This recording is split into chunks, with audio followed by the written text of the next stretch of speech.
All right. So going over I wanted to just start. I took a bunch of notes. When we started Atomic Habits, the first 3 laws of behavior change is make it obvious, make it attractive, make it easy, which that's my favorite of the 4. And then doing all those 3 increase the odds of behavior that will be performed.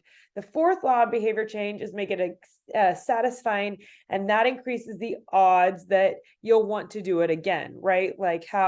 Just like how we know when we work out how much better our mental health is for the day. That makes it very satisfying and very attractive, like it all goes back, and then we want to make it easier. And so thinking about adding that to our lives and our habits that we want. But starting with chapter 16 was how to stick with good habits every day. And then what I really liked the most out of that chapter on how to stick with good habits every day, because that's something that we are all just still trying to master, and it's going to be where we get really good at certain habits, just like asking about which are your easiest habits in the workout yesterday, and then today asking what was the habit that is the toughest that you need to start focusing on. It's so awesome to see how good we are at the other habits because we've been practicing them so consistently. We've made them easier on ourselves.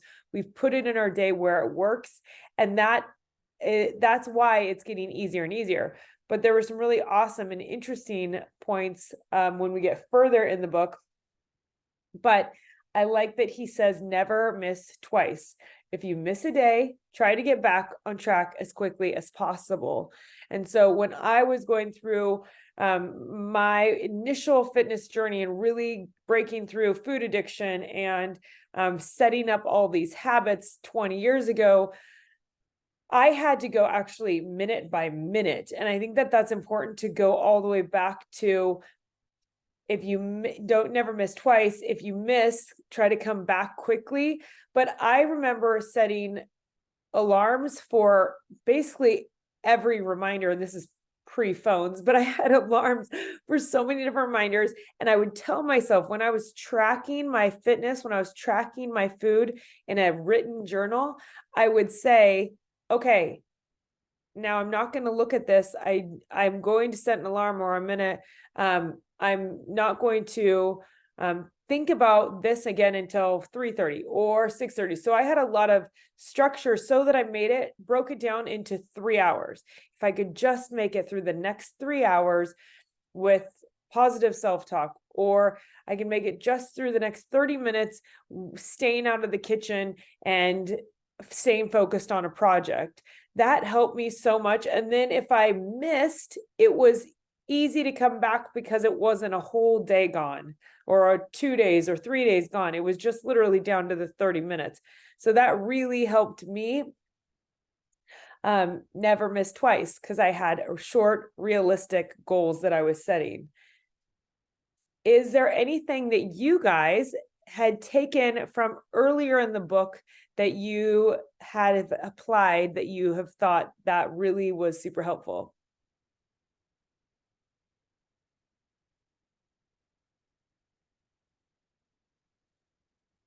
Do you want to unmute and share? I don't know. I don't have anything that's coming immediately to mind. Okay, that's okay. Same here. I on the spot, so can't think of it. Yeah, that's okay. Okay. Well, you can, after we're done with this, I will post this because a ton of people said they want to rewatch it. So I'll post this to our community group, and then we can all add in what our very favorite things that we've taken away is. Chapter 17 was about having an accountability partner. Obviously, you guys know that you are my accountability partners. That's why I initially started this entire thing. I was like, I love this so much. I love learning how to live fit. I love learning how that feels and what it looks like in every single season, whether I was young without kids, married, pregnant, whatever it was, through every single season. Practicing this and having an accountability group not only helped me help you, but it helped me also having that tribe around us. And we have a really amazing group that we get to ask for accountability whenever we need it. But also we are the daily check-ins and all of those habit tracking systems, all those tools is basically the habit contract, right? We have a habit contract that we want to show up for ourselves. An accountability partner creates an immediate cost to inaction because like Kaylin and Danielle, you guys have an amazing thing where we recognize when people aren't showing up, right? In Megan's group right now, we can see when people are not showing up, and it's not a guilt, it's not a shame, it's not a disappointment. But what it is we know that when people are showing up, that is when they're going to get the results that they want. And when accountability partners aren't there anymore, then we got to plug into some new accountability because everyone needs support. Everyone needs fellowship. Everyone needs a community. Knowing that someone else is watching me, I'm watching you guys all the time, knowing that I'm watching can be a super powerful motivator because you also want to always show up for someone else. Really powerful motivation that I've seen in all of our group and for myself is our children are not our accountability. They pretty much don't care what we do, but the studies have shown that if you show them the example that you are taking care of yourself or that you're spending that 10 minutes working out every day and they have that they remember that they actually are 80 to 90% more likely to work out and take care of themselves as adults because they have you as their example without saying it. They're watching your actions. And so for me, that's a huge motivator is that you are right now living an active, you're being their example for their future. And so that's super cool to be like, they are going to succeed. They are going to take care of themselves because they're watching me. And even if you feel like you're not doing it perfectly, even if you feel like there's hard times that it's hard to take care of yourself, they are just seeing when you do take care of yourself. They're watching just your example of consistency. And then chapter 18 was the truth about talent, when genes matter and when they don't. A lot of this chapter was actually self-talk lessons that I've experienced with people because as a kid, half of my family was trying to tell me that my genes, my destiny was that I was going to be overweight and have food issues my whole life. There are parts of our genetic makeup that cannot be changed easily, but for the most part, we almost always can prove our genes wrong.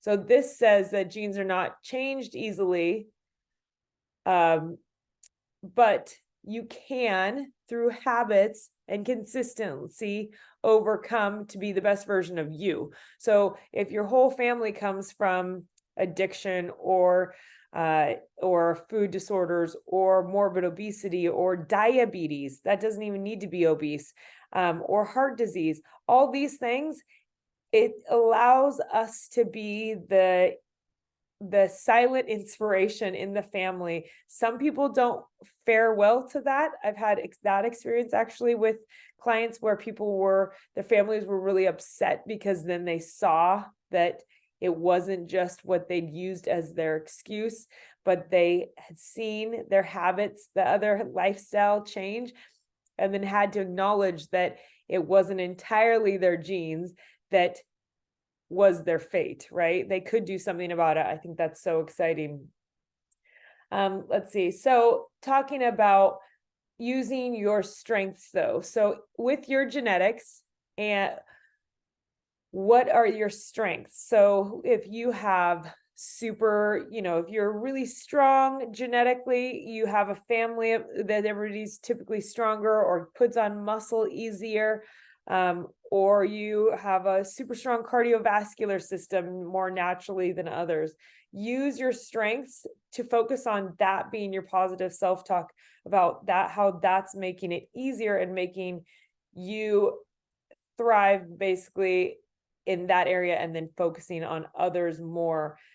because genes are something that is in the deck, right? But it doesn't mean that that's what you settle for. It doesn't mean that that's the habits that you have to have. You get to be your own best unique version of you. We are almost there. So then they talked about motivation with boredom and failure, and how there's that Goldilocks zone. I like to call that actually living in the gray and balanced. So when I have been able to succeed the most, actually Amanda messaged me today, and she is really struggling because she has young kids. She struggles with depression and some anxiety, and she was like, how the heck, her reasoning was that she gets bored with food fast and that she's not finding time to work out. And she said, which was awesome, after another conversation, she just asked me, how did you do it with babies? How did you eat the same thing? How did you prep for yourself versus prepping for the kids? And I will tell you that I actually called it living in the gray. And it's awesome that they call it Goldilocks. Goldilocks is so much prettier. But I'm not black or white. I don't do anything perfectly. But what I did so that it made it easy, it had to be made easy when we have kids and family and it feels like it's just getting crazier, is I did eat a lot of the same things. I had to decide that making it simple, like Megan's plan, making it simple and doing it and doing it over and over and over works. So it wasn't that I was eating because I was having like this amazing culinary experience every day. I was eating and fueling my body for a goal to get in the very best shape of my life and maintain it while I had babies. That's when I was competing, and it really was such a good test to me because I wanted to show other people that you can do it. The easiest way to do it is to have a plan of food that you like and stinking repeat it every day with slight variations, right? Remember, I lived in the gray. So if there was a pizza night, whatever, didn't care. If there was a birthday party, I could have some of that, didn't care. But this was not every day. This was maybe once a week. And I didn't drink alcohol. I did drink a gallon of water every single day. And I did do our weights workouts. I would put one baby in the pack and play, and I had the other baby in the little scooter cart thingy. I had a 1-year-old and a 1-year-old and a 2-year-old when I got in the best shape of my life. But I set them up after they'd have a snack. We got them ready, and then I would do it before I had to go to work. So it was crazy. It was chaos, but no one else is doing anything greater than you taking the time to take care of yourself. Everyone else in life is still moving on. The kids really don't care if you're not paying attention to them for an hour, 40 minutes, because they're right there watching. I just made sure they were basically prepped. And then as they were prepped, I would prep myself. So I would cook still once a week. It wasn't my favorite. Meal prep has never been my favorite to do, but it made my entire week easy. And so then I made the girls, my kids, really easy food also. It saved me so much time, and I was on point all the time. Now, even though I lived in the gray, I had a very aggressive goal with a set deadline. And that deadline also included that I didn't want to gain and lose my habits. So I wanted to live in the gray. I wanted to stay consistent. I wanted to stay balanced, but not have a date where I was like, well, that was fun. And then do what is common to going, okay, now I'm over it. Now what do I do? No, I stayed with it. I stayed with the habits, and it made them even stronger. With time, I actually added more food as I got in better and better shape. But it really is doing some things that you don't like to do. Like that's just what makes you super fit and makes you a rock star, is that you are willing to do the work that others are not willing to do. And then, of course, going into my story a little bit more, I actually was in a marriage of 14 years of verbal abuse. I was being torn down every day. It was terrible. And I was fighting for that living with an alcoholic. So this made my work of taking care of myself even more important, because I was my own best cheerleader. I did have to stay positive for me so that I wouldn't lose my mind. And it was really hard. But coming out of that and taking care of myself, I literally thank God every day that my habits saved my booty through that whole experience. And then I have a whole preaching sermon that I can go on and on about abusive relationships, but I'm not going to here. The point is habits, and deliberate practice is your mastery. So I became a master of my habits because I had the 6 fit habits. You adjust them to what means the most to you, right? Getting 20 minutes of that workout, getting your water in, and doing what you get to do. Things that are not in your control might be sleep. Things that are not in your control, other people's reactions to you. Things that are not in your control is always the set schedule every single day of everything else that's going on. But what you can control is you always are putting food in your mouth. You're always drinking water. You can wake up and prioritize your body and your mental health by doing 20 minutes of the workout, which you've been doing. And you can make sure that when you are going around throughout the day, even if you have 0 time, that when you are needing it the most, that you plug in self-talk in your ears. Whether you're listening to my free one on YouTube that is the self-talk for moms, whatever it is, we need to be plugging positivity into your mind when you have the control over those situations. That's your habits. So how many that's a lot of habits that you can work on and master every single day. And that isn't a day that's out of control, right? That is in the day that is not calm, that you don't have it all together.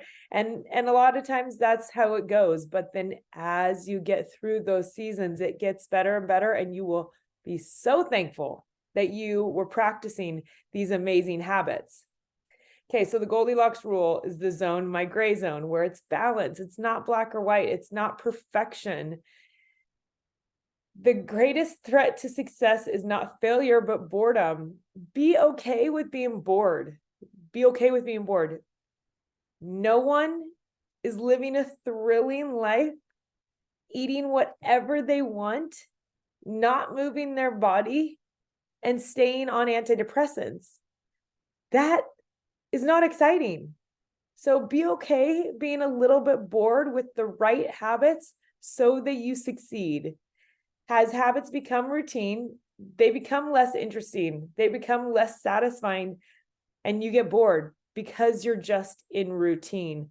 But that routine is what gives you the success that you're looking for. It gives you for that feeling that you're like, yes, I'm really feeling good. I'm really feeling proud of myself. I've seen that in you guys. That routine is not always exciting, but when you get the results, it is very exciting. So chapter 20 then is the downside of creating good habits. So the upside of habits is that we can do things without thinking. And then you get into this and you can do hard things without even having to think about it. The downside is that we stop paying attention to the little errors. And I thought that was really interesting. After I read that a few times, I was like, okay, like what we think we have mastered, right? When you join initially and we start studying nutrition and you start watching the guides and the nutrition, all the macro information, we're like, oh, okay, yeah, we get it. And then we really focus on it. We get better and better at it. But then you get into habit.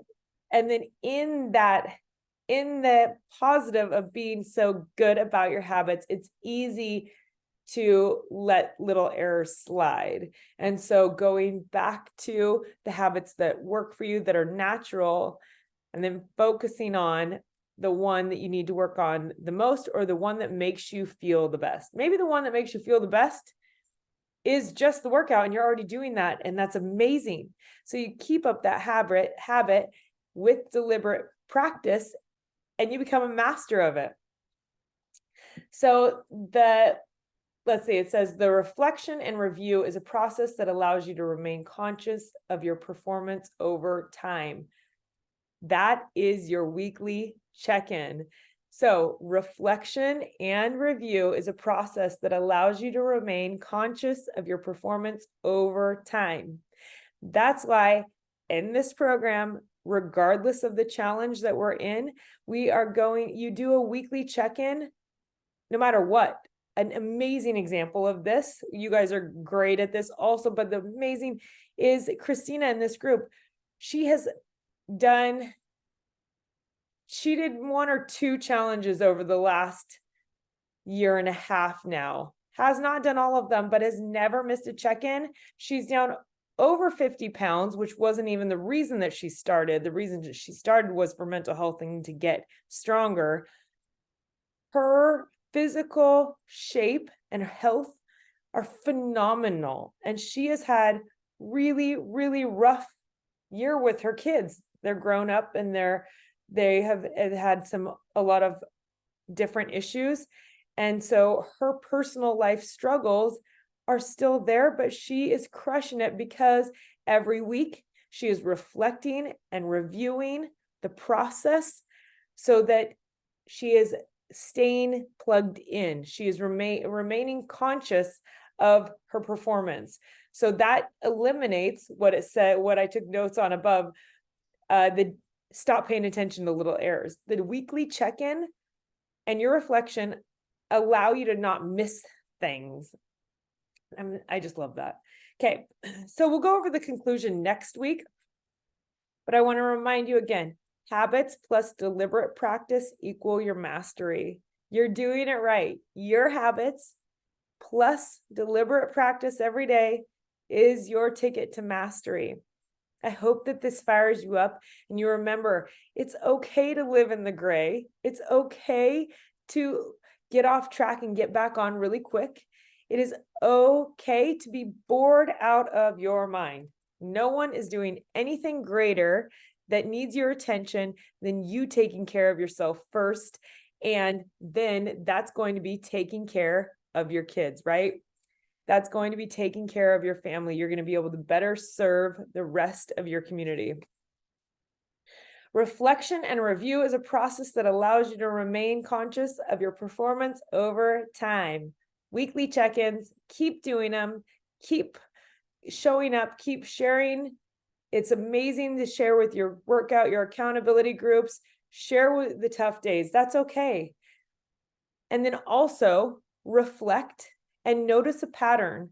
What is the pattern of your process that is what you keep saying in the check-ins every week? If you keep saying the same thing in your check-ins, then we need to work on your process so that we can see, okay, yes, 3 days this week. You said you were going to commit to the workouts.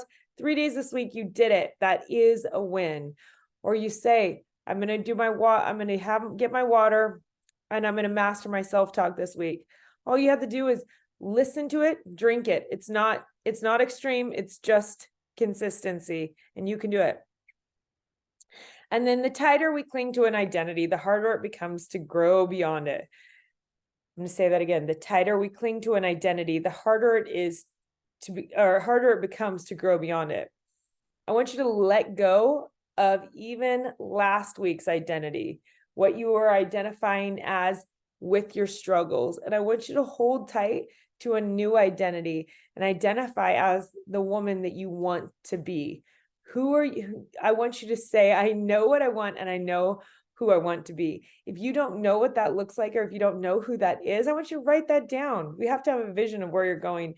What does the best version of you look like? What is the best version of you doing? What are your habits on the daily basis? What are your finances like? What is your relationships like? What do you do for fun? I want to know all of that. Write that down. And then the greatest thing you can do is make your habits, even in the toughest season, make your habits look like the habits that that woman needs to have that life, because you will walk into that future if you start practicing the habits of who you want to be right now. That's how you get through hard things. And that's how I got through very hard things. I had to remove my pride. I had to let go of my pride and what I thought my life should look like. My identity was wrapped in a tough spot.